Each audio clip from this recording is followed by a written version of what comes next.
राधे राधे प्यारे साथियों, स्वागत है आपका प्रद्योत गुरुकुल में। मैं हूं पीके सर। आज फिर से आपके मध्य उपस्थित हूं।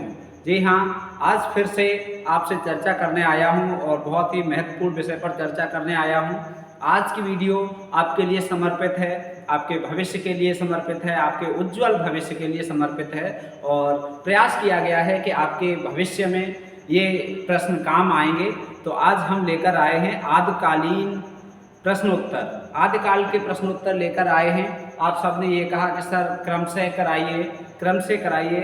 एक क्रम से जब हम लिखते हैं तो लिखने में सहजता होती है, पढ़ने में सहजता होती है और परीक्षा में भी रिवीजन करने में सहजता होती है। तो आपकी इस सब बात को ध्यान में रखते हुए हमने क्रम से कराना शुरू किया है। तो आदिकाल पर कल हमने एक वीडियो आपको दी थी जिसमें बेहतरीन प्रश्नों का संकलन था, जो आपको 20 प्रश्न दिए गए थे और उन 20 प्रश्नों के माध्यम से बहुत सारी व्याख्याएं की गई थी, जिन्हें मिलाकर कुल मिलाकर लगभग आपको 100 के लगभग प्रश्न मिल चुके होंगे। अब आदिकाल पर दूसरा भाग लेकर आए हैं। यह नहीं सोचना है कि आदिकाल का पहला भाग हो गया तो हमारा आदिकाल कंप्लीट हो गया, आदिकाल में केवल 20 ही प्रश्न हैं या 100 ही प्रश्न हैं, ऐसी बात नहीं है। आदिकाल में बहुत सारे प्रश्न बन सकते हैं और परीक्षाओं में बहुत सारे प्रश्न आए हैं। तो आदिकाल का पार्ट 2 ये भी उससे कम महत्वपूर्ण नहीं है, उससे वो महत्वपूर्ण था तो ये भी महत्वपूर्ण है। और हमारे लिए तो एक एक प्रश्न महत्वपूर्ण होता है। जब आप आसमान पाने का ख्वाब देखेंगे तभी आप सूरज पा सकेंगे। ध्यान रखें, ज़्यादा सोचेंगे, ज़्यादा परिश्रम करेंगे तब थोड़ा पाएंगे।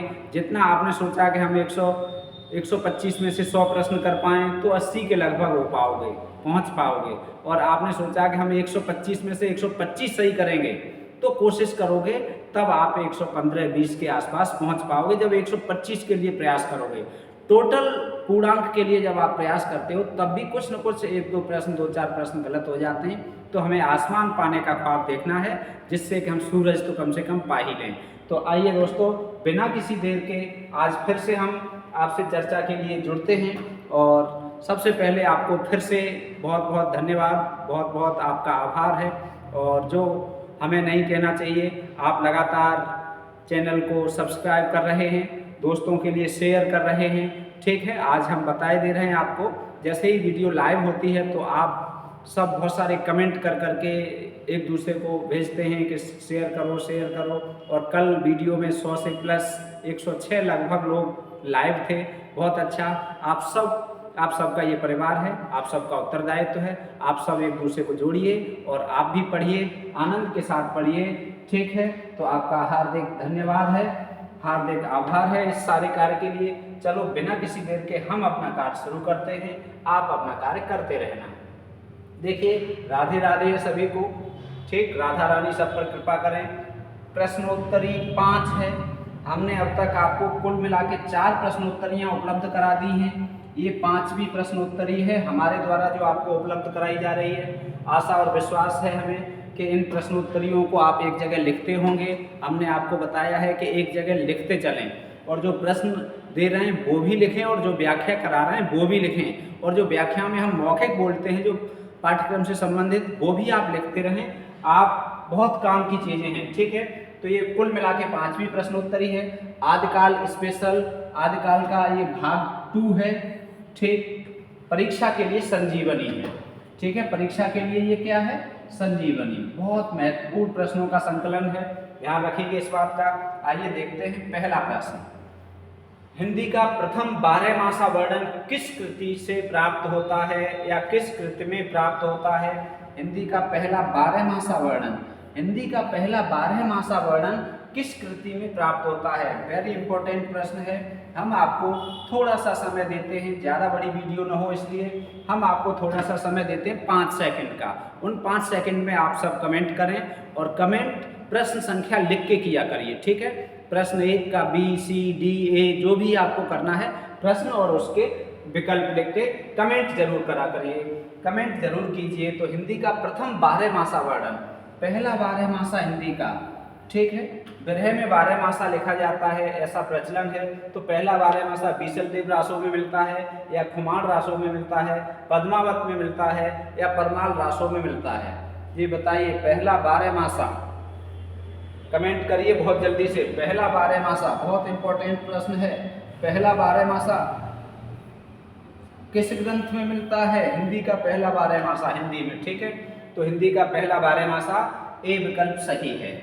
बीसल देव रासो, बीसल देव रासो इस ग्रंथ में पहला बारहमासा मिलता है। बीसल देव रासो किनकी रचना है? नरपत नाल की है, ठीक है। बीसल देव रासो आदिकाल में लिखा गया एक श्रृंगारिक ग्रंथ है, बहुत महत्वपूर्ण है। अब यहाँ एक प्रश्न हम आपको और दे रहे हैं, ठीक, एक प्रश्न हम यहाँ पर आपको और दे रहे हैं। वो प्रश्न ये है कि बीसल देव रासो में जो बारहमासा है वो बारहमासा किस माह से शुरू हुआ है? किस माह से शुरू हुआ है? माह लिखिए। बीसल देव रासो का बारहमासा किस महीने से शुरू हुआ है? बीसल देव रासो किस महीने से बारहमासा यहाँ शुरू हुआ है? तो ये बारहमासा जो इसका शुरू हुआ है वो हम आपको बता दें, बीसल देव रासो का बारहमासा कार्तिक महीने से शुरू हुआ है। परीक्षाओं में बहुत पूछा जाता है, कौन से महीने से हुआ है? कार्तिक, ठीक है। इसी महीने में दीपावली होती है, तो कार्तिक महीने से शुरू हुआ है। अब आपको बता दें कि पद्मावत में भी बारहमासा लिखा है, जायसी का महाकाव्य है ये पद्मावत, इसमें भी बारहमासा का वर्णन हुआ है नागमती वियोग खंड में। तो नागमती बारहमासा ये किस महीने से शुरू हुआ है? इसका महीना कौन सा है? ये आषाढ़ से है, ठीक है। ये कौन से है? आषाढ़ से। कौन से महीने से है? आषाढ़ से, ठीक। तो ये महत्वपूर्ण ध्यान रखना है आपको, बहुत बहुत महत्वपूर्ण प्रश्न है। अगला, खुमान रासो के लेखक कौन है? यहीं पर आप देख लीजिए, खुमान रासो किसने लिखा है? कमेंट करके बताइए खुमान रासो के लेखक कौन है? खुमान रासो, खुमान रासो किसने लिखा है? चारों विकल्पों पे हम चर्चा करते हैं। तो खुमान रासो लिखा है दलपत विजय ने। किसने लिखा है? दलपत विजय ने। दलपत विजय ने खुमान रासो लिखा है। और परमाल रासो किसने लिखा है? जगनिक ने। परमाल रासो के रचयिता कौन है? जगनिक हैं। ये सब आप जानते हैं, बहुत महत्वपूर्ण प्रश्न। तो हिंदी का पहला बारहमासा बीसल देव रासो में और कार्तिक महीने से शुरू हुआ है, ठीक है। कार्तिक महीने से शुरू हुआ है, वेरी इंपॉर्टेंट है, बहुत इंपॉर्टेंट है। आइए देखते हैं दूसरा प्रश्न, ठीक है। ये देखो दूसरा प्रश्न है, स्क्रीन पे आपको दो प्रश्न एक साथ दिखाई दे रहे हैं, दूसरा और तीसरा एक साथ हैं। कयमास वध, वेरी इंपॉर्टेंट है, परीक्षाओं में बार बार पूछा गया है, बहुत पूछा जाता है और बहुत गलत भी होता है लोगों का।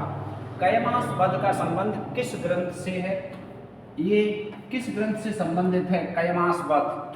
परमाल रासो, खुमान रासो, पृथ्वीराज रासो, पद्मावत, ठीक है। बताइए कमेंट करके, आपके पास 5 सेकंड का समय है। कयमास वध किस ग्रंथ में आया है? किस ग्रंथ से संबंधित वर्णन है कयमास वध? बताइए। परमाल रासो से ए, बी, सी या डी? 5 सेकंड का समय है आपके लिए, ज़्यादा समय नहीं है, कमेंट करके बताएं। परमाल रासो, पृथ्वीराज रासो, खुमान रासो या पद्मावत में? तो कयमास वध बताइए। बहुत अच्छे, ऐसे ही उत्तर देते रहो, सभी साथी उत्तर दें, सभी को उत्तर देना है। ये नहीं है कि हम तो बस पढ़ रहे हैं, गलत हो जाए कोई बात नहीं, होने दो, गलत होने दो, लेकिन उत्तर जरूर दो, ठीक है। तो ये पृथ्वीराज रासो का एक समय है, पृथ्वीराज रासो में इसका वर्णन हुआ है कयमास वध का। कयमास कौन था? कयमास कौन था? कयमास मंत्री था। कौन था? मंत्री था। और ये कयमास एक दासी पर अनुरक्त था, कर्नाटी, जिसका नाम क्या था? कर्नाटी नाम की एक दासी थी, उससे ये प्रेम करता था और उसी के चक्कर में पृथ्वीराज ने इसका वध कर दिया था, ठीक है। पृथ्वीराज द्वारा इसका वध कर दिया गया था। तो ये कयमास वध बहुत पूछा जाता है परीक्षाओं में, बहुत महत्वपूर्ण है कयमास वध, ठीक। पृथ्वीराज रासो में है और एक मंत्री था, कर्नाटी दासी पर अनुरक्त था, उससे प्रेम करता था और पृथ्वीराज ने उसका वध कर दिया था, ठीक। अब देखते हैं अगला प्रश्न। दूसरा प्रश्न हो गया, ज़्यादा स्लाइड हो जाती इसलिए हमने यहाँ पर तीसरा प्रश्न भी इसी स्लाइड पर ले रखा है। देखिए, सुमेलित नहीं है, नहीं शब्द को हम गौर करेंगे, सुमेलित नहीं है। बाकी ये तो सब पहले चर्चा हो गई, परमाल रासो किनकी रचना है? खुमान रासो किनकी रचना है, पद्मावत किनकी रचना है, पिछले प्रश्न पर भी हो गई, ठीक है। जायसी की है, दलपत विजय की है, जगनिक की है। अगला है सुमेलित नहीं है, सुमेलित नहीं है।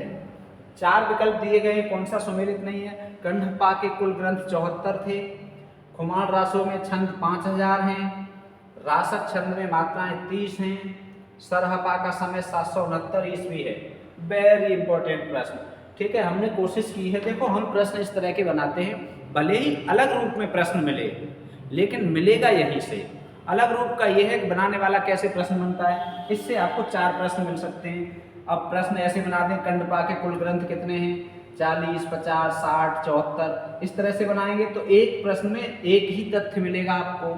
और जब हम इस तरह के प्रश्न बनाते हैं तो एक प्रश्न में आपको 4, 6 या 10 तथ्य मिल जाते हैं, ठीक है। तो इस प्रश्न में देखिए, कंडपा के कुल ग्रंथ कितने हैं, 74, खुमान रासों में छंद कितने हैं, 5000, रासक छंद में मात्राएं कितनी हैं, 30, सरहपा का समय कितना है, 769 ईस्वी, ठीक है। इनमें से कौन सा सुमेलित नहीं है, आप कमेंट करके बताइए। सभी साथी कमेंट करें, कोई एक न करे, सभी करें, बताइए। बहुत अच्छा प्रश्न है, कमेंट करके बताइए। 5 सेकंड का समय है आपके पास। कंडपा के कुल ग्रंथ कितने हैं, इनमें से कौन सा सही है, ए, बी, सी या डी। तीसरे प्रश्न का कौन सा सही है, बताइए, ए, बी, सी या डी। बताओ बताओ बताओ, चलो देखते हैं कौन सा सही निकलता है, कौन सा सुमेलित नहीं है और कौन से। कंडपा के कुल ग्रंथ 74 हैं, जी सुमेलित है ये, ठीक। खुमान रासों में 5000 छंद हैं, ये भी सुमेलित है, बहुत बड़ा ग्रंथ है खुमान रासो, 5000 छंदों का है, ठीक है। रासक छंद में मात्राएं 29, ये सुमेलित नहीं है, इसमें 29 मात्राएं होती हैं। कितनी मात्राएं होती हैं, 29। रासक छंद में 29 मात्राएं होती हैं, वेरी इंपॉर्टेंट है, ध्यान रखना। कितनी मात्राएं होती हैं, 29। और सरहपा का समय 769 ईस्वी है, ये भी सुमेलित है। अर्थात ये 3 सुमेलित हैं और सी विकल्प सही हो जाएगा। तीसरे प्रश्न का सी विकल्प। बहुत अच्छे प्रश्न है, बहुत अच्छी जानकारी है और नई तरह के प्रश्न आपको मिल रहे हैं, तथ्य भी मिल रहे हैं, समझ में भी आ रहा होगा, ठीक है। और परीक्षाओं के लिए ये अलग अलग पूछे गए। एक प्रश्न में ये पूछा गया है, कंडपा के कुल ग्रंथ कितने हैं, खुमान रासों के छंद बताइए, ठीक है। तो रासक में मात्राएं बताइए, 28, 29, 30, 31, सरहपा का समय बताइए। तो ये महत्वपूर्ण प्रश्न है, आपको एक साथ संकलित किए गए। प्रश्नों की क्वालिटी देखिए, हमारे यहाँ एक कहावत कही जाती है और हिंदी में भी एक कहावत है, तेल देखो और तेल की धार देखो। अर्थात क्या है कि हम जब किसी चीज़ की क्वालिटी देखते हैं तो उस क्वालिटी में हमें ये देखना चाहिए कि हमारे लिए कितना हितकर है, कितना अच्छा है और कितना अच्छा नहीं है, ठीक है। तो आप सब शुद्धी विद्यार्थी हैं, पढ़ने वाले हैं, बुद्धिमान हैं, ठीक है। और बहुत अच्छे अच्छे प्रश्नों के उत्तर भी आप दे लेते हैं, आपकी तैयारी भी अच्छी है, हिंदी से प्रेम करने वाले हैं, ठीक है। तो आप सब परखिए। हम ये नहीं कह रहे कि हम बहुत अच्छा पढ़ा रहे हैं, हम ये भी नहीं कह रहे कि हम हम कुछ भी नहीं कह रहे। जो कुछ भी कहना है आपको कहना है, हमारा काम पढ़ाने का है, बस हम वो कर रहे हैं। हमारा काम आपको कंटेंट देने का है, हमारे तरफ से नंबर 1 कंटेंट है या नहीं ये आप बताएंगे और कमेंट करके अवश्य बताया करिए, ठीक है। विश्वास और उम्मीद यही करके हम आपको ये तथ्य देते हैं कि हमारा कंटेंट आपके काम अवश्य आएगा, ठीक है। पूरी लगन और परिश्रम के साथ हम मेहनत करके आपके लिए कंटेंट इकट्ठा करते हैं और स्वयं कंटेंट बनाते हैं नया पुस्तकों से, ठीक है। प्रामाणिक पुस्तकों को आधार बनाकर आपके लिए लेकर आते हैं ये कंटेंट, ठीक, जिसके लिए आप प्रद्योत गुरुकुल से जुड़े हुए हैं। तो आपको किसी भी तरह की कोई भी दिक्कत ना हो और हम आपको विश्वास दिलाते हैं, यदि पूरा पाठ्यक्रम यदि हम करा देंगे ना आपको, तो 125 में से 125 आएंगे, 150 में से 150 आएंगे और 200 में से 200 आएंगे। एक भी प्रश्न गलत नहीं होगा, ठीक। कोशिश यही रहेगी हमारी। बस ये है कि समय कितना मिलता है और आप कितना सहयोग देते हैं, बस हम तो आपको पूरा करा देंगे। आपका सहयोग चाहिए, आप जुड़े रहिए। आप हमसे सीखने के लिए, हमसे जुड़ने के लिए आपका धन्यवाद है, लेकिन हमें उत्साह हमारा कायम रखिए जिससे कि हम आपके साथ जुड़े रहें। ये है बीसलदेव रासो का संबंध। बीसलदेव रासो के संबंध में कौन सा कथन गलत है, गलत कथन पूछा है। 3 कथन सही होंगे, इसका मतलब चौथा कथन गलत होगा कोई। यह विरह गीय काव्य है जो मुक्तक शैली में रचित है। यह 3 खंडों में विभाजित है। इसमें 128 छंद हैं। इसकी नायिका भोज की पुत्री राजमती व नायक बीसलदेव है। कुछ स्थानों पर इसके छंद आपको 125 भी मिल सकते हैं। ठीक है, कुछ स्थानों पर इसके 125 छंद हैं, कुछ लोग 125 मानते हैं, कुछ 128 मानते हैं। डॉक्टर बच्चन सिंह की पुस्तक में 128 दिए हैं, कुछ जगह 128 दिए हैं, कुछ जगह 125 दिए हैं। ठीक है, तो ये संख्या दोनों नहीं आएंगी, एक ही आएगी, या तो 25 आएगा या 28 आएगा। कमेंट करके बताइए, कमेंट करके बताइए बीसलदेव रासो के संबंध में कौन सा कथन गलत है, ए, बी, सी या डी, कौन सा कथन गलत है। बहुत महत्वपूर्ण प्रश्न। 4 तथ्य आपको एक साथ यहाँ पर मिल रहे हैं। यह बिरह और गेय काव्य है जो मुक्तक शैली में लिखा है। कमेंट करके जल्दी से बताइए, 5 सेकंड का समय है आपके साथ, कमेंट करें। यह 3 खंडों में विभाजित है। कितने खंडों में विभाजित है ये बताइए। इसमें 128 छंद हैं और इसकी नायिका भोज की पुत्री राजमती और नायक बीसलदेव है। ठीक है, चलो बहुत अच्छा, शानदार, वेरी गुड, शाबाश। इसमें बी विकल्प सही है। कौन सा विकल्प सही है? बी विकल्प। यह 3 खंडों में विभाजित है। सही का मतलब ये गलत है, अर्थात उत्तर बी सही है। ये 3 सही है। उत्तर कौन सा सही है? बी वाला। ये 3 खंडों में विभाजित नहीं है। ये कितने खंडों में विभाजित है? यहाँ 3 की जगह कर देंगे 4। इसमें 4 खंड हैं, याद रखेंगे। बीसलदेव रासो में कितने खंड हैं? 4। यह बिरह गेय काव्य है। ठीक, अलग से पूछा जाता है कौन सा बिरह काव्य। बिरह काव्य भी पूछा जाता है, गेय काव्य भी पूछा जाता है, गीत काव्य भी कहा जाता है, मुक्तक शैली भी पूछी जाती है। कैसी शैली है इसकी? ठीक, परीक्षाओं में 3-4 तथ्य इस लाइन में हो गए। इसमें कितने खंड हैं? तो खंड इसके 4 हैं। खंड कितने हैं इसमें? 4। छंद कितने हैं? 128। ये सही है। बाकी तथ्य ये सही है, ये भी सही है। ये 3 की जगह 4 करेंगे, ये सही है। इसकी नायिका कई बार पूछी जाती है, राजमती है और बीसलदेव इसका नायक है। ठीक है, नायक और नायिका पूछे जाते हैं। तो बीसलदेव के तो नाम पर ही है, ये नायक के नाम पर लिखा हुआ ग्रंथ है। ये भी एक विशेष बात है इसकी। ठीक है, नायक के नाम पर। और ये श्रृंगार प्रधान ग्रंथ है। ठीक है, ऊपर बिरह आ गया है तो श्रृंगार की कौन सी अवस्था इसमें वर्णित है? बिरह, अर्थात वियोग श्रृंगार। अब यहाँ पर एक बात और है, इसमें श्रृंगार के साथ साथ नीति भी है। इसमें श्रृंगार के साथ साथ क्या है? नीति भी है। नीति परक ग्रंथ भी ये माना जाता है रासो काव्यों में। अब नीति क्या है इसमें नीति क्या है? इसका मुख्य संदेश क्या है? इसका मुख्य संदेश क्या है? वो नीति इसमें बताई गई है। इसका जो संदेश है, इसका संदेश क्या है, आप उसे भी संदेश को नोट कर लीजिए, क्योंकि इसमें नीति बताई गई है। उस संदेश को आप भी यहाँ पर नोट कर लें। नोट करके संदेश में लिख लेंगे कि कोई भी स्त्री कितनी भी गुणवती हो, इसका जो संदेश है, कोई स्त्री कितनी भी गुणवती हो, इसका संदेश, कोई भी स्त्री कितनी भी गुणवती हो, कोई स्त्री कितनी भी गुणवती हो, कोई स्त्री, इसका जो संदेश है, कोई स्त्री कितनी भी गुणवती हो, किंतु है पति, किंतु है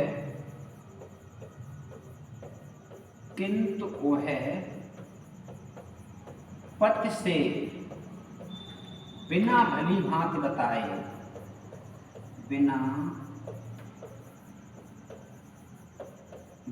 पति से, कोई भी स्त्री कितनी भी गुणवती हो, किंतु है पति से बिना भली भांति बताए, बिना भली भांति सोचे समझे बात करती है तो उसका सब कुछ बिगड़ जाता है। बिना भली, कोई भी स्त्री कितनी भी गुणवती हो, किंतु है पति से बिना भली भांति सोचे विचारे बात करती है तो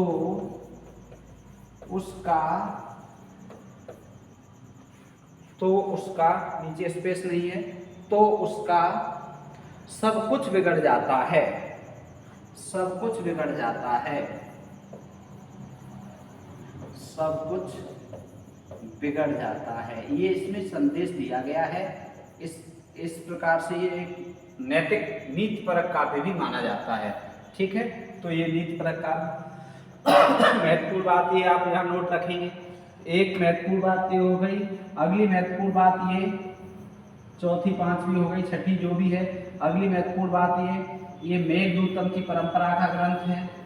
ये मेघदूतम की परंपरा का ग्रंथ है। ये संस्कृत में कालिदास का जो मेघदूतम खंड काव्य है उस परंपरा का है। ये अब्दुल रहमान का जो संदेश रासक है। अगला, ये संदेश रासक की परंपरा का ग्रंथ भी माना जाता है। संदेश रासक की परंपरा का ग्रंथ भी है। ये संदेश रासक की परंपरा का ग्रंथ भी है। कौन सा? यही वाला, ठीक है। तो संदेश रासक की परंपरा का ग्रंथ है, बहुत महत्वपूर्ण है, ठीक। और इसमें जो 4 खंड हैं उन 4 खंडों को भी, अब यहाँ स्पेस नहीं बचा है, ये पेज भी ऊपर, अच्छा पेज ये लिखा हुआ ऊपर हो रहा है, चलो कोई बात नहीं, लिखा हुआ ऊपर हो रहा है, हम यहाँ पर फिर से लिखे दे रहे हैं। इसमें जो पहला खंड है, दूसरा खंड है, तीसरा खंड और चौथा खंड, इन चारों की कथा। एक प्रश्न ये आता है कि इसमें जो लिखा हुआ ऊपर हो गया है, कोई दिक्कत नहीं, अभी यहाँ लिखेंगे, बाकी आपने वो स्क्रीनशॉट ले लिया होगा, ठीक है, वो आ जाएगा नीचे। इसमें जो बीसल देव है वो राजमती से क्रोधित होकर कहाँ जाता है? राजमती से क्रोधित होकर कहाँ जाता है? ये प्रश्न बहुत आता है परीक्षाओं में, तो कमेंट करके बताइए कहाँ जाता है। वो जाता है उड़ीसा। कहाँ जाता है वो उड़ीसा जाता है। इससे क्रोधित होता है, गुस्सा होता है, तो वो इसे छोड़कर कहाँ जाता है? कहाँ जाता है? उड़ीसा जाता है। तो पहले में क्या है? भोज, और जो भोज की पुत्री है, भोज की पुत्री है कौन? नागमती, वो राजमती, जो, ठीक है, ये राजमती भोज की पुत्री है। इसका और बीसल देव का विवाह है, बीसल देव का विवाह, ठीक है, बीसल देव का विवाह। पहले भाग में विवाह का वर्णन है, आप याद रखेंगे, नोट कर लेंगे। पहले भाग में काय का वर्णन है? विवाह का वर्णन है, ठीक है, बहुत महत्वपूर्ण है। और ये भोज कहाँ? मालवा के राजा थे। भोज कहाँ के थे? मालवा के। और बीसल देव कहाँ के राजा थे? शाकंभरी के, ठीक है। और दूसरे में क्या है? राजमती से रूठकर, दूसरे में राजमती से रूठकर, राजमती से रूठकर बीसल देव कहाँ चला जाता है? उड़ीसा। बीसल देव उड़ीसा चला जाता है। ये उड़ीसा बहुत महत्वपूर्ण है साहब, इस उड़ीसा को आप अंडरलाइन रखेंगे, याद रखेंगे। उड़ीसा चला जाता है, ठीक है, चला जाता है। ये कई बार परीक्षाओं में पूछा जाता है, ठीक है। और ये जो वीडियो है आपको बता दें, उत्तर प्रदेश के टीजीटी परीक्षा के लिए, यूजीसी, सीबीएसई, नेट, जेआरएफ की परीक्षा के लिए, वर्ग 2 मध्य प्रदेश की परीक्षा के लिए, उत्तराखंड एलटी और प्रवक्ता परीक्षा के लिए, Rajasthan first grade, second grade और लेक्चरर के लिए, उत्तर प्रदेश असिस्टेंट प्रोफेसर के लिए, ठीक है। इनके अलावा Bihar TGT PGT, Jharkhand TGT PGT, Madhya Pradesh, Uttarakhand, Uttaranchal, Haryana, Hindi भाषी सभी राज्यों में जहाँ हिंदी साहित्य आता है, कोई भी परीक्षा हो जिसमें हिंदी साहित्य आता है, उन सारी परीक्षाओं के लिए संजीवनी का काम करने वाली ये वीडियो है, ठीक है। तो दूसरे भाग में क्या है? राजमती से रूठकर बीसल देव उड़ीसा चला जाता है। और तीसरे भाग में फिर राजमती का वियोग वर्णन है, राजमती का वियोग वर्णन है, ठीक है। राजमती का क्या है? वियोग वर्णन, विरह वर्णन, ठीक है। वियोग, जब योग न हो वहाँ वियोग होता है, तो राजमती का वियोग वर्णन है तीसरे भाग में। और चौथे में क्या है कि जो भोज है वो अपनी पुत्री को फिर वापस ले जाता है। राजा भोज थे, वो भोज अपनी पुत्री को वापस ले जाते हैं, अपनी पुत्री को वापस ले जाते हैं, ठीक है, ये राजा भोज। तो इस तरह से ये 4 खंडों में विभाजित है। अब जो लिखा हुआ है आप स्क्रीनशॉट ले लीजिए, इसे हम नीचे करे दे रहे हैं, लिख लेना। ये देखो, ये आ गया, ये लो, ओके, जैसा था वैसा हो गया। अब इसका स्क्रीनशॉट फिर से ले सकते हो, ठीक। चलो अब हम आगे बढ़ते हैं, चौथा प्रश्न हो गया। अब देखते हैं 5वां प्रश्न। बहुत ही महत्वपूर्ण प्रश्नों की श्रृंखला है, बहुत ही शानदार प्रश्न है। पृथ्वीराज रासो के संस्करण में सुमेलित नहीं है, पृथ्वीराज रासो के संस्करण में सुमेलित नहीं है, बताइए पृथ्वीराज रासो के संस्करण में कौन सा सुमेलित नहीं है?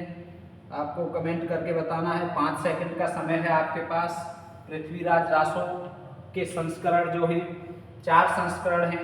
ये भी आप प्रश्न पूछा जाता है कितने संस्करण हैं, तो 4। वेरी इंपॉर्टेंट है, परीक्षाओं में बार बार पूछा गया है, ठीक है, और आने की पूरी संभावना है परीक्षाओं में। तो पहला संस्करण है बृहत्तर, दूसरा संस्करण है मध्य, तीसरा है लघु और लघुत्तम, ठीक है। बृहत्तर का मतलब होता है सबसे बड़ा, ये मध्य का है, ये छोटा है और ये छोटे से भी छोटा है, ठीक। तो इसमें 16,306 छंद हैं, 7,000 छंद हैं, 3500 और 2300। अब इन छंदों को और इस संस्करण को आप में से ये देखना है आपको कि कौन सा सुमेलित नहीं है। 3 तो सही होंगे, 1 गलत है, ये बताना है आपको। जल्दी से बताएं, 5 सेकंड का समय है, जल्दी से बताएं, ठीक है भाई, हम देर नहीं कर रहे हैं। कल एक सर जी कमेंट कर रहे थे कि सर जल्दी जल्दी पढ़ाइए। अब पता नहीं वीडियो में जल्दी जल्दी पढ़ाइए या पाठ्यक्रम जल्दी जल्दी बता रहे थे, हमारी समझ में नहीं आ पाया। लाइव क्लास चल रही थी तभी कह रहे सर जल्दी जल्दी पढ़ाइए। तो वैसे तो मैं जल्दी जल्दी पढ़ाता हूँ, कोई फालतू की बात नहीं करता हूँ। अब वीडियो में तो जल्दी जल्दी पढ़ा रहा हूँ। अब पाठ्यक्रम तो बहुत बड़ा है, अब पाठ्यक्रम के लिए इतना बड़ा बहुत सारा समय भी चाहिए जल्दी जल्दी पढ़ाने के लिए। तो मैं आपको 1, 2, 5 सेकंड का समय आपको देता हूं, लेकिन जो समय देता हूं उस समय में भी हम चर्चा तो प्रश्न पे ही कर रहे होते हैं, अलग से नहीं। हम चुप खड़े होकर आपको ये नहीं कि आपको समय दे रहे हैं, हम चुप हो गए, वीडियो तब तक चल रही है, ऐसा कुछ नहीं है, ठीक है। तो ये बृहत्तर संस्करण 16,306 छंद हैं, ये बिल्कुल सुमेलित है जी। मध्य में मध्य संस्करण में 7,000 छंद हैं, सुमेलित है। लघु संस्करण में 3500 छंद हैं, ये भी सुमेलित है जी। और जो लघुत्तम है ये सुमेलित नहीं है, इसमें 2300 छंद नहीं है, इसमें 2300 छंद नहीं है, इसमें है 1300। कितने हैं इसमें? 1300। तो ये डी विकल्प सही हो गया। ये कितने कौन सा सही हो गया? डी। बहुत ही नया प्रश्न और बहुत ही महत्वपूर्ण प्रश्न, बहुत ही नया और बहुत ही महत्वपूर्ण। अब हम यहाँ पर यदि बात करें, सर्ग की बात कर लें, समय की बात करें, इसके अध्याय का नाम समय है, तो इस वाले में जो समय हैं वो 69 हैं, ठीक है। सबसे बृहत्तर वाले में 69 है। यहाँ प्रश्न ये भी बन सकता है कि जो 69 समय है वो कौन से संस्करण में है, तो इसमें है। मध्य वाले में 43 हैं, 43 समय है, ठीक है, मध्य संस्करण में। और लघु संस्करण है, इसमें 19 हैं। कितने समय हैं? 19। कितने समय हैं? 19। ये तो आप जानते ही हैं। और समय का मतलब क्या है? अध्याय। समय का मतलब क्या है? अध्याय। और पद्मावती समय, इसमें एक समय का नाम है, ठीक है, बहुत पूछा जाता है। पद्मावती समय कैसे संबंधित है? पृथ्वीराज रासो से। पद्मावती समय कैसे संबंधित है? पृथ्वीराज रासो से संबंधित है, ठीक।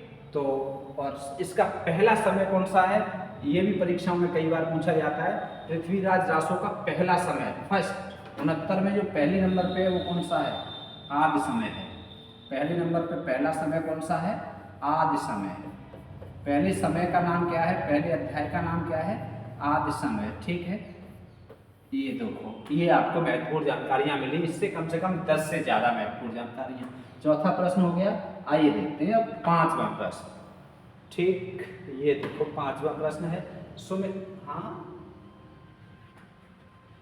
ये छठा कैसे आ गया? चौथा था, ये कौन सा था?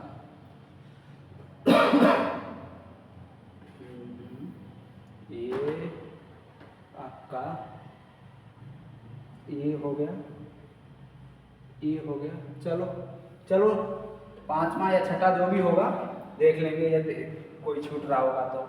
अगला प्रश्न है सुमेलित कीजिए, सुमेलित करें।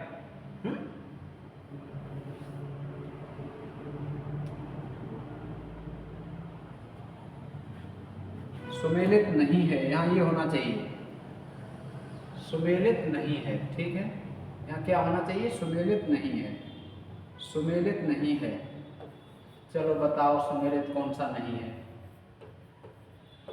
बताओ। हिंदी की प्रथम साहित्यिक रचना श्रावकाचार, हिंदी का प्रथम महाकाव्य पृथ्वीराज रासो, हिंदी का प्रथम कवि सरहपा, 84 सिद्धों में पहला Sarahapa. Very important, very very important. एक एक प्रश्न में चार चार प्रश्न, एक एक प्रश्न में चार चार प्रश्न, ठीक है। और चार के बाद अलग से व्याख्या। देखो 4 प्रश्न बनते हैं परीक्षाओं में, एक साथ ऐसा प्रश्न बहुत कम आया है, लेकिन हमने आपको अधिक कंटेंट देने के लिए, कम समय में अधिक और महत्वपूर्ण कंटेंट देने के लिए इस तरह के प्रश्न बनाए हैं, और ये बहुत महत्वपूर्ण हैं, ठीक है। ये आपकी बुद्धि, आपकी समझ, आपकी योग्यता को परख रहे हैं, और ये इस तरह के जो नई परीक्षाएं हो रही हैं, ऐसे ही प्रश्न अब आने की जो संभावना रहती है या आने की शुरुआत हो गई है। हिंदी का पहला साहित्यिक रचना श्रावकाचार्य, ये सुमेलित है, ठीक। हिंदी का पहला महाकाव्य पृथ्वीराज रासो है, और पहला महाकवि, हिंदी का पहला महाकवि, फर्स्ट पहला महाकवि कौन है? चंद्रवरदाई। किसने कहा है? आचार्य रामचंद्र शुक्ल ने पहला महाकवि चंद्रवरदाई को माना है, ठीक है। और हिंदी के पहले कवि सरहपा, हिंदी के पहले कवि सरहपा सामान्यतः सरहपा माने जाते हैं, और आपको हमने हिंदी के पहले कवि पर ट्रिक के साथ वीडियो दे दी है, जिन्होंने नहीं देखी है वो अवश्य देख लें। सारे किसने कौन से कवि को पहले कवि के रूप में माना है, और बहुत ही आसान तरीके से हम लोगों ने पढ़ा था उसे, जिन्होंने नहीं पढ़ी है वो उसे देख सकते हैं। अगला है 84 सिद्धों में प्रथम है सवरपा, जी बिल्कुल नहीं है। कौन है? सरहपा ही है। यहाँ से ऐसा कर लो, ये वाले, अर्थात प्रथम सिद्ध कौन से हैं? 84 में पहले सरहपा, ठीक है। तो डी विकल्प सही हो जाएगा छठे प्रश्न का। आइए देखते हैं बिना किसी देर के अगला प्रश्न, 7वां प्रश्न, ठीक है। अगला प्रश्न देखते हैं, 7वां प्रश्न ये है, सुमेलित नहीं है, सुमेलित नहीं है। एक सुमेलित वाले प्रश्न हमने कुछ इसलिए ज़्यादा रखे हैं क्योंकि इन प्रश्नों में क्या होता है कि एक प्रश्न में कई तथ्य आपको मिल जाते हैं, और आप एक बार में जब कई तथ्य आपको मिल जाएंगे तो ये आपके समय का सदुपयोग होगा। सुमेलित नहीं है सरहपा, दोहाकोश, सवरपा, चर्यापद, ठीक है, पुष्पदंत, महापुराण, कुशल लाभ, पाहुड़ दोहा। बताइए कौन सा सुमेलित नहीं है, कौन सा सुमेलित नहीं है? कमेंट करके बताइए। 7वां प्रश्न कौन सा सुमेलित नहीं है? सरहपा, दोहाकोश। 5 सेकंड का समय है, जल्दी से उत्तर दिया करिए, ठीक है। तो सरहपा, दोहाकोश बिल्कुल सुमेलित है। सवरपा, चर्यापद लिखे हैं इन्होंने, बिल्कुल सुमेलित हैं जी। पुष्पदंत, महापुराण बिल्कुल सुमेलित है। कुशल लाभ, पाहुड़ दोहा ये सुमेलित नहीं है। कुशल लाभ का पाहुड़ दोहा नहीं है। कौन सा है? ढोला मारूरा दूहा, ढोला मारूरा दूहा, ये है कुशल लाभ का, ये कुशल लाभ का है, ठीक है। ढोला मारूरा दूहा, ढोला मारूरा दूहा, ये है कुशल लाभ की रचना, ठीक। ये अब इसमें कौन सा हो गया? डी विकल्प सही हो गया 7वें प्रश्न का। आइए देखते हैं शीघ्रता के साथ 8वां प्रश्न। शीघ्रता के साथ बिना किसी देर के 8वां प्रश्न देख रहे हैं, ठीक है।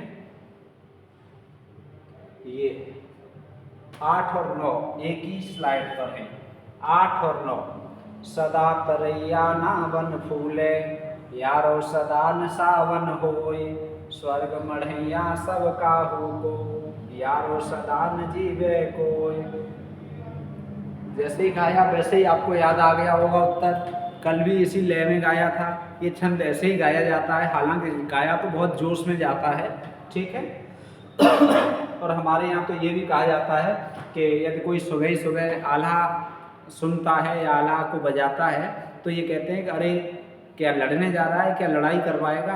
अर्थात आल्हा को सुनने से इतना जोश आ जाता है कि लोग लड़ाई करना शुरू कर देते हैं, ठीक है, ऐसा कहा जाता है। तो सदा तरैया ना बन फूले, यारो सदा न सावन होए, और स्वर्ग मढ़ैया सब काहू को, यारो सदा न जीवे कोय। सदा तरैया ना बन फूले, सदा तरैया न बन फूले, सदा यारो सदा न सावन होए, ठीक। और स्वर्ग मढ़ैया सब काहू को, यारो सदा न जीवे कोय। इसका मतलब ये है कि न तो सदा वन में तरैया खिलती है, न सदैव सावन, सदा यारो सदा न सावन हो, हमेशा सावन नहीं रहता है। स्वर्ग मढ़ैया सब काऊ को, स्वर्ग में सबको जाना है, मरना सबको है। यारो सदा न जीवे कोई हमेशा जीवित नहीं रहता है, अर्थात सदा एक सा नहीं रहता है, समय एक सा नहीं रहता है। समय कैसा होता है? परिवर्तनशील होता है। तो जो आज बेरोजगार हैं कल रोजगार में होंगे, आज बेरोजगार हैं आज परिश्रम कर रहे हैं, आज तप कर रहे हैं, वो कल नौकरी कर रहे होंगे। तो ये क्या है? समय है, ये बस सदा एक सा नहीं है। इससे ये भी आशा लीजिए कि जैसी स्थिति में आज हो, जैसे कल एक भैया कह रहे थे कि सर बहुत गर्मी है और बहुत गर्मी है, पढ़ नहीं पा रहे हैं। तो गर्मी तो है, आपको भाई तपस्या करनी है। आज गर्मी में हो, आज मेहनत कर लोगे तो कल एसी में बैठोगे, समझ रहे हो? तो क्या सदा एक से दिन नहीं रहते हैं, सदा एक सा कुछ नहीं रहता है। इन पंक्तियों के रचनाकार कौन हैं? जगनिक हैं, चंद्रवरदाई हैं, दलपत विजय हैं या सारंगधर हैं? तो जगनिक हैं, ठीक है। परमाल रासों से लिया गया है, अर्थात आलाखंड से लिया गया है, आलाखंड से लिया गया है, ठीक है। परमाल रासों या आलाखंड से लिया गया है। जगनिक का ये ग्रंथ है और ये वहीं से लिया गया है, बहुत महत्वपूर्ण, ठीक। आला वर्षा ऋतु में गाई जाती है। आला पर कल कई बातें हो गई हैं, अब आगे बढ़ते हैं। यह गूंज मात्र है, मूल शब्द नहीं, ठीक है। आप देखते चलिए, कुछ शब्द हम कुछ प्रश्न ऐसे भी लेके आए हैं जो काफ़ी आपको नए लगेंगे, कुछ ऐसे भी हैं परीक्षा की दृष्टि से जो महत्वपूर्ण हैं, बस हम उन्हीं पर चर्चा कर रहे हैं, ठीक है।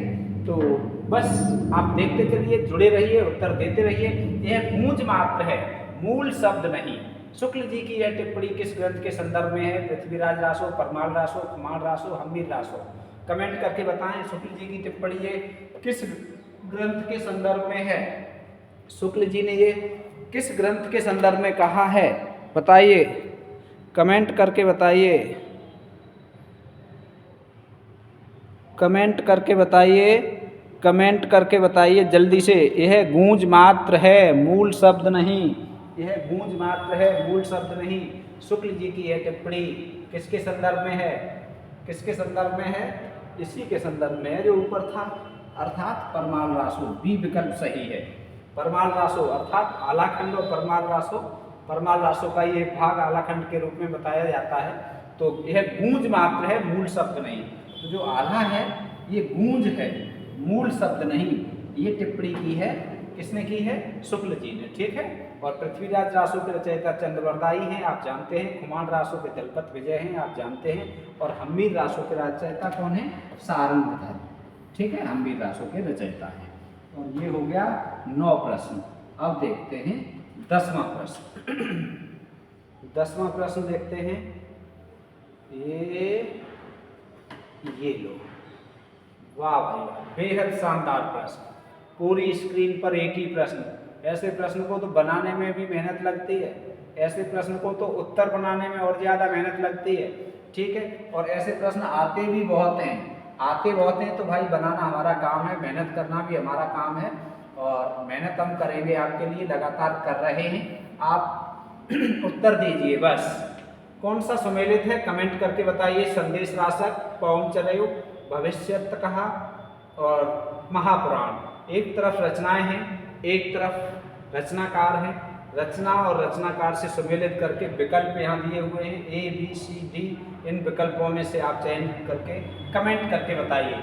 ये थोड़ा सोचने वाला समय है, इसमें आपको थोड़ा सा 5 सेकंड लगेंगे ही लगेंगे। वैसे ज़्यादा समय नहीं लगता है, तो 5 सेकंड का समय आपके लिए है मिनिमम, मैक्सिमम कुछ भी मान लो 5 सेकंड के लिए, ठीक है। बहुत अच्छा प्रश्न है, बहुत इम्पोर्टेंट प्रश्न है, वेरी इम्पोर्टेंट है, बहुत अच्छा है, ठीक है। कमेंट करके बताइए संदेश राशक किनका है। चलो हम देखते हैं। संदेश राशक मेरे हिसाब से ये सही है। इसमें संदेश राशक किनका है? अब्दुल रहमान का। पौंचरयु स्वयंभू की, ये देखो, ठीक।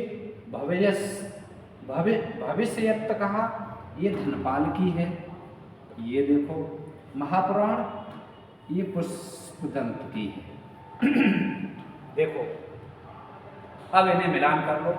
अ का दूसरा, तो इनमें कौन सा है? अरे इसमें तो अ का दूसरा यहाँ भी है, यहाँ भी है, यहाँ भी है, यहाँ तीसरा है। तो ये तो गलत हो गया साहब, एक हटा दो। अब ये 3 बचे। अब बी का देखते हैं। बी का पहला, तो बी का पहला पहला, यहाँ बी का तीसरा है तो ये गलत हो गया, अर्थात ये गलत हो गया और ये गलत हो गया। इस तरह से हम मिलान करते हैं, मिलान भी सीख लो। ठीक है, 2 हो गए। तीसरा, ये भविष्ययक्त कहा, धनपाल की है। ये चारों ही इंपॉर्टेंट हैं, वेरी इंपॉर्टेंट है रचनाएं। ठीक है, याद रखना। हम बार बार वेरी इंपॉर्टेंट लिख नहीं रहे हैं, लेकिन परीक्षा में सीधे सीधे मिलेंगी, सीधे सीधे मिलेंगी, बहुत आती हैं ये रचनाएं। ठीक है, सीधे सीधे मिलेंगी। संदेश राशक, भविष्यत कहा, पाँव चले माप।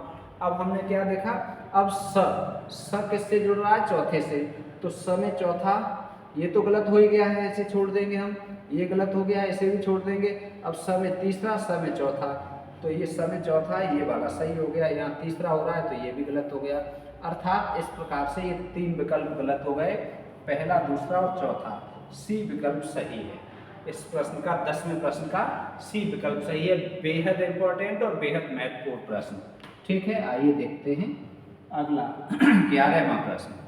अगला देखते हैं 11वां प्रश्न। ठीक है, ये है, ये देखो, सुमेलित नहीं है। सुमेलित नहीं है, नहीं का मतलब 3 सुमेलित हैं, बाकी एक सुमेलित नहीं होगा। कलिकाल सर्वज्ञ, हेमचंद्र, अभिमान मेरु, पुष्पदंत, तूतीय हिंद, विद्यापत, मैथिल कोकिल, विद्यापत। बहुत अच्छा प्रश्न, कमेंट करके बताइए कौन सा सुमेलित नहीं है। बहुत सरल भी है, इसे तो बच्चा बच्चा जानता होगा, बच्चा बच्चा कर देगा। ठीक है, तो आप तो अध्यापक बनने वाले हैं और हमारी अग्रिम शुभकामनाएं हैं आपको। एक भैया जी पूछ रहे थे पीजीटी में वेतन कितना है, कमेंट करके। तो 65,588 वेतन, यदि आज की डेट में आप टीजीटी में अध्यापक बन रहे हैं तो। अब देखिए इस पद पर और आप अध्यापक बन रहे हैं तो इतना वेतन है। अरे भाई, वेतन, इतना बड़ा वेतन, इस वेतन को ही मान लो क्या उद्दीपक, इस वेतन को ही लक्ष्य मान लो कि भाई हमें तो इतना वेतन लेना है। बाकी चीज यही होता है, मूल रूप तो, मूल चीज तो वेतन ही है। तो क्या है, इससे प्रेरणा लीजिए, मोटिवेट होइए और पढ़िए, जुड़िए प्रद्योत गुरुकुल से और सफलता पाइए। और आपकी जब तक नौकरी लगेगी, हो सकता है तब तक और बढ़ जाए। ठीक है, तो और बढ़ सकता है क्योंकि डीए और कई चीज़ें बढ़ती रहती हैं। ये देखो तो कलिकाल सर्वज्ञ हेमचंद्र का है, बिल्कुल सुमेलित है। अभिमान मेरु स्वयं को पुष्पदंत कहते थे, बिल्कुल सही है। तूतीय हिंद, ये विद्यापत नहीं, इनके यहाँ आना चाहिए अमीर खुसरो। ठीक है, टीजीटी में आया था 2009 में, और भी बहुत सारी परीक्षाओं में आता है अमीर खुसरो। तूतीय हिंद या तोताए हिंद कह देते हैं इन्हें, तो सी विकल्प सही है। मैथिल कोकिल पदावली लिखने के कारण विद्यापति को कहा जाता है, ये भी सुमेलित है। तो ए, बी और डी सुमेलित हैं, ये सुमेलित नहीं है। ठीक, अमीर खुसरो ने क्या कहा, अमीर खुसरो ने इसके संदर्भ में क्या कहा है, आप कमेंट करके लिखिए, लिखा करिए। हम बार बार कहते हैं लिखा करिए। क्या कहा है, मैं हिंदुस्तान की तूती हूँ, मुझसे जो कुछ भी पूछना है हिंदवी में पूछिए। हिंदी के लिए कौन सा शब्द प्रयुक्त किया है, हिंदवी, ध्यान रखेंगे। हिंदी के लिए अमीर खुसरो ने किस शब्द का प्रयोग किया है, वेरी इंपॉर्टेंट है। हिंदी के लिए हिंदवी का प्रयोग किया है। आप जो कुछ भी हमसे पूछिए हिंदवी में पूछिए, जिससे कि मैं आपको बहुत अच्छी अच्छी बातें बता सकूं। तो ये अमीर खुसरो पटियाली के रहने वाले थे, बहुत ही और महत्वपूर्ण कवि हैं आजकल के। चलो 11 हो गए, अब चलते हैं 12 की ओर। आइए, ये है 12। असत्य कथन चुनिए, असत्य कथन चुनिए। 3 सत्य हैं, 1 असत्य है, चुन लो भाई असत्य। ए, छंदों का अजायब घर पृथ्वीराज रासो को कहा जाता है। सुख सुखी संवाद में पृथ्वीराज रासो। ठीक, भृंग भृंगी संवाद कीर्तिलता। हिंदी का जातीय कवि विद्यापति। बहुत बढ़िया प्रश्न, एक प्रश्न में 4 प्रश्न, एक प्रश्न में 12वें प्रश्न में 4 प्रश्न एक साथ। सभी प्रश्न हमने ऐसे ही बनाए हैं जहाँ से प्रश्न बनते हैं, बहुत महत्वपूर्ण, वेरी वेरी इंपॉर्टेंट। ठीक है, मोस्ट इम्पोर्टेंट, परीक्षा के लिए रामबाण साबित होने वाली है प्रश्नोत्तरी। छंदों का अजायब घर पृथ्वीराज रासो, बिल्कुल सत्य है जी। छंदों का अजायब घर सत्य है। कितने छंद हैं? कितने छंद हैं कमेंट बॉक्स में लिख दीजिए। ठीक है, कितने छंद हैं कमेंट बॉक्स में लिख दीजिए। किसने कहा है ये भी लिख दीजिए। सुख सुखी संवाद, सुख सुखी संवाद के रूप में पृथ्वीराज रासो को किसने माना है? चलो ये वाला हम लिखे दे रहे हैं, कुछ आप लिखो कुछ हम लिखें। ठीक है, हजारी प्रसाद द्विवेदी, कुछ आप लिखो कुछ हम लिखें। हजारी प्रसाद द्विवेदी ये आता है। ठीक है, किस पृथ्वीराज रासो को सुख सुखी संवाद के रूप में किसने माना? तो हजारी प्रसाद द्विवेदी ने। वेरी इंपॉर्टेंट है, ये भी वेरी इंपॉर्टेंट है। ठीक, ये भी वेरी इंपॉर्टेंट है। सुख सुखी संवाद बहुत पूछा गया है परीक्षाओं में, बार बार पूछा गया है। भृंग भृंगी संवाद, भृंग भृंगी संवाद, कीर्त पताका, ये भाई सुमेलित नहीं है, ये भाई सुमेलित नहीं है। कीर्त पताका, यहाँ क्या होना चाहिए? कीर्तिलता, क्या होना चाहिए? कीर्तिलता। भृंग भृंगी संवाद के रूप में कीर्तिलता ग्रंथ को माना गया है। ठीक है, तो सी विकल्प सही हो गया इसका, सी विकल्प सही हो गया कीर्तिलता। और हिंदी का जातीय कवि, हिंदी का जातीय कवि विद्यापत बिल्कुल सुमेलित है।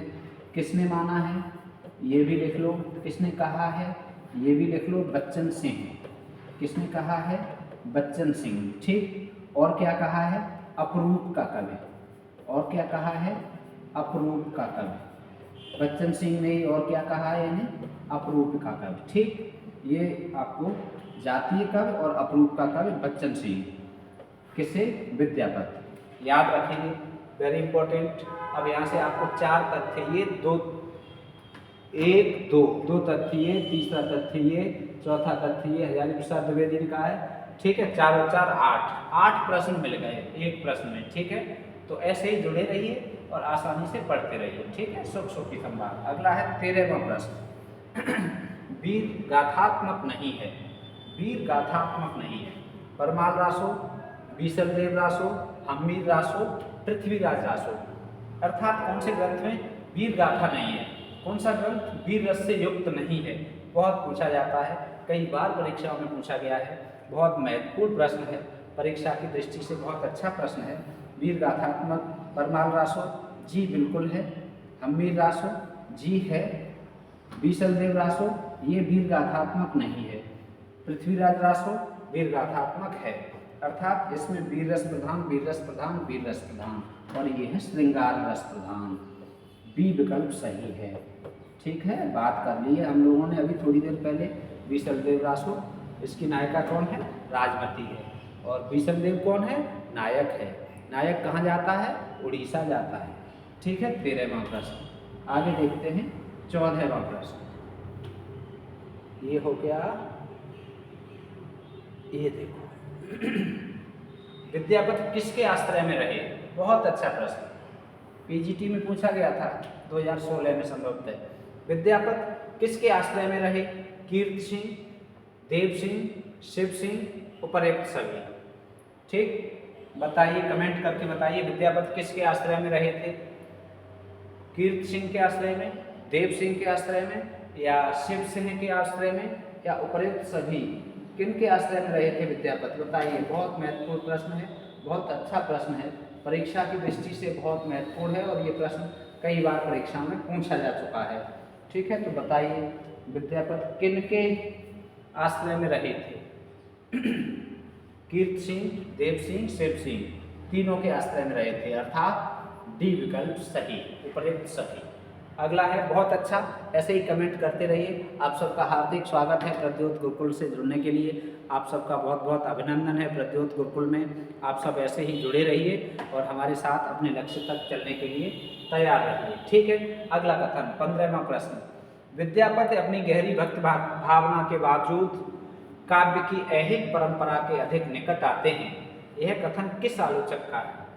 वाह भाई वाह, बहुत अच्छा प्रश्न है। बताइए, विद्यापति अपनी गहरी भक्ति भावना के बावजूद, समझने का प्रयास करना, विद्यापति अपनी गहरी भक्ति भावना के बावजूद काव्य की ऐहिक परंपरा के अधिक निकट आते हैं, यह कथन किस आलोचक का है? इसका मतलब यह है कि भक्ति भावना भी है विद्यापति में, लेकिन भक्ति भावना होने के बावजूद ऐहिक परंपरा, ऐहिक परंपरा मतलब होता है सांसारिक परंपरा, ऐहिक परंपरा के अधिक निकट आते हैं। ये कथन किस आलोचक का है? रामचंद्र शुक्ल का है, रामस्वरूप चतुर्वेदी का है, बच्चन सिंह का है या राम कुमार वर्मा का है? ठीक है, किनका है?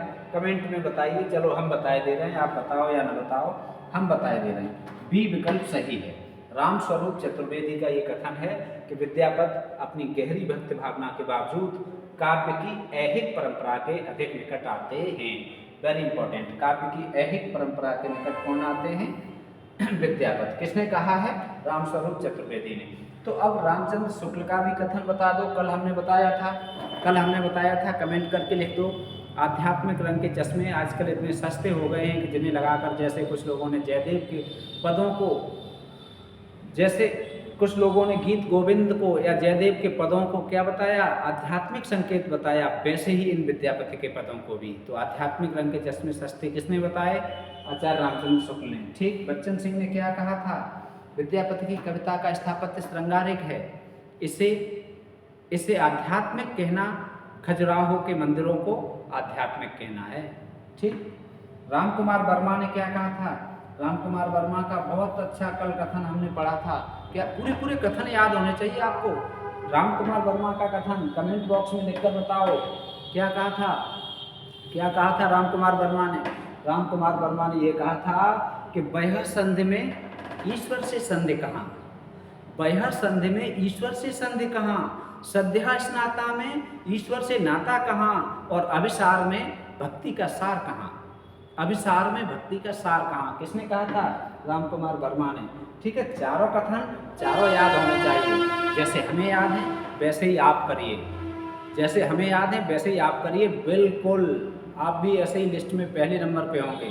बस ये नहीं, आप बस किसने कहा है नाम याद कर लो, कथन याद नहीं होगा तो बस इतना ध्यान रखना, पास हो सकते हो, ठीक है, चयनित भी हो सकते हो, लेकिन आपको योग्यता हासिल करनी है, टॉपर बनना है, टॉप 10 में आना है या टॉप मोस्ट आना है, तो आपको कथन भी याद होने चाहिए, पद भी याद होने चाहिए, सारी चीज़ पूछा भी जा सकता है, इंटरव्यू में भी पूछा जा सकता है। विद्यापति के संबंध में कथन बताइए, राम कुमार वर्मा ने क्या कहा, बताइए। विद्यापति के संबंध में आचार्य रामचंद्र शुक्ल ने क्या कहा है, बच्चन सिंह ने क्या कहा है। तो आपको याद नहीं होगी तो फिर कथन कैसे बता पाएंगे? ठीक है, तो 15वां प्रश्न है, बहुत महत्वपूर्ण है, इसका बी विकल्प सही है, रामस्वरूप चतुर्वेदी। आओ आगे बढ़ें, आओ आगे बढ़ें।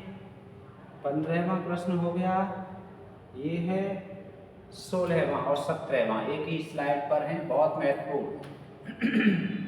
वाह भाई वाह। आइए, तिरहुत नरेश शिव सिंह द्वारा दी गई उपाधि, तिरहुत नरेश शिव सिंह द्वारा दी गई उपाधि विद्यापति को। ठीक है, हम थोड़े से इसलिए हट जाते हैं, कमेंट में आप करते हो सर थोड़ा सा इधर को हट जाया करिए, जिससे कि स्क्रीनशॉट ले लिया करें, कोई बात नहीं। शिव सिंह द्वारा दी गई उपाधि, तिरहुत नरेश जो शिव सिंह थे उन्होंने विद्यापति को कौन सी उपाधि दी है, इसमें से बताओ। हमने विकल्प तो इसमें 6 बना दिए हैं, और वो 6 इसलिए बना दिए हैं, नवकवि, कविशेखर, कविकंठहार, कविरंजन, राज पंडित और अभिनव जयदेव। विकल्प तो आपको परीक्षा में 4 ही मिलेंगे, 6 हमने इसलिए बना दिए कि ये 6 उपाधियां विद्यापति की हैं।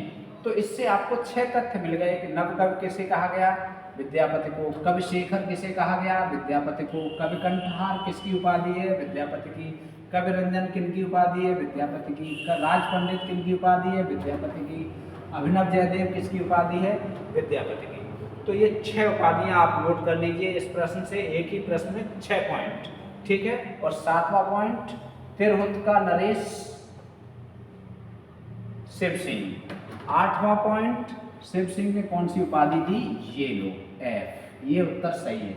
शिव सिंह द्वारा दी गई उपाधि है अभिनव जयदेव, शिव सिंह ने अभिनव जयदेव कहा है विद्यापति को। ठीक, तो 16वें प्रश्न का F विकल्प सही है, F कौन सा सही है, F। ठीक है, F सही है, F। अगला देखो, इन्होंने पहेलियां, मुकरियां, दो सपने, गीत, गजल, दोहा, कव्वाली ... लिखी। इसे तो सब बता देंगे। विद्यापति अमीर खुसरो सरापा, तो अमीर खुसरो बी विकल्प सही है। ठीक है, अमीर खुसरो ने ये सब लिखा है, अमीर खुसरो ने ये सब लिखा है। अगला देखो, अगला प्रश्न, ठीक है, 18वां और 19वां एक ही स्लाइड पर है। खुसरो को अवधी भाषा का प्रथम कवि किसने कहा?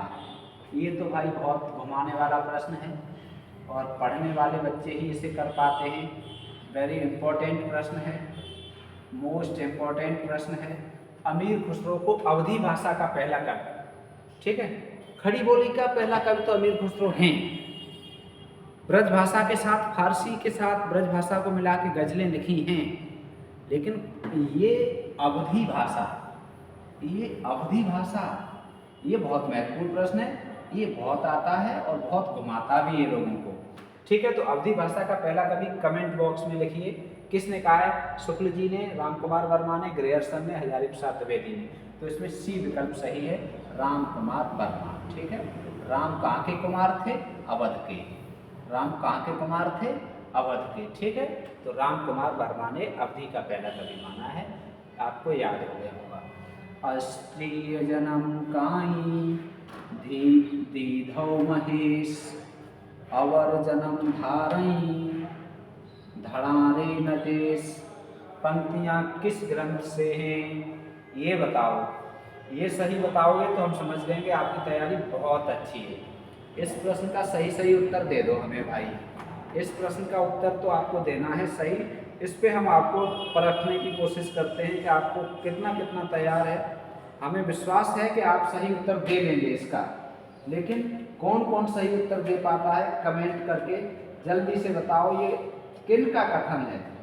ठीक है, कौन से ग्रंथ का कथन है ये बताओ। ये कौन से ग्रंथ का कथन है? बहुत महत्वपूर्ण कथन है। कौन से ग्रंथ से है? पृथ्वीराज रासो, पदावली, बीसलदेव रासो, परमार रासो।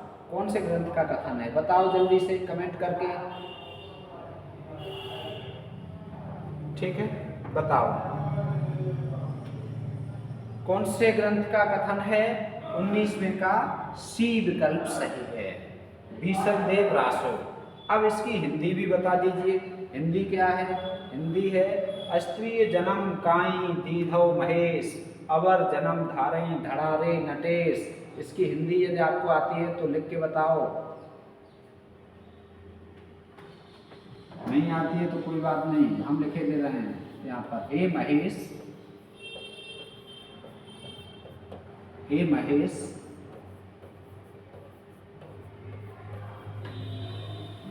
तुमने मुझे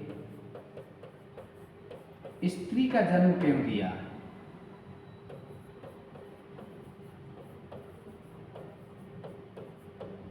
हे महेश, तुमने मुझे स्त्री का जन्म क्यों दिया?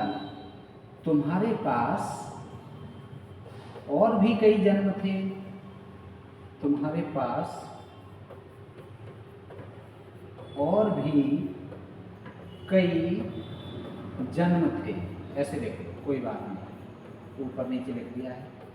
हे महेश, तुमने मुझे स्त्री का जन्म क्यों दिया? तुम्हारे पास और भी कई जन्म थे। इसका अर्थ क्या है?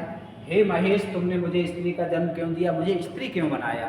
तुम कुछ और बना देते, पुरुष बना देते, चाहे कुछ और बना देते, पशु पक्षी बना देते, लेकिन स्त्री क्यों बना दिया?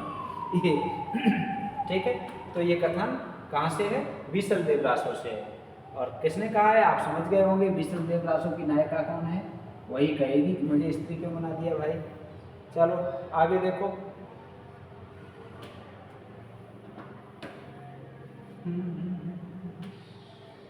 19 तक हो गए, 20वां देखना है।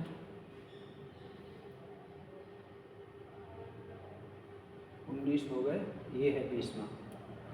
चलो, विद्यापति के पिता का नाम बताइए। अरे भाई, ये तो देखने में बहुत आसान लग रहा है। विद्यापति के पिता का नाम बताइए।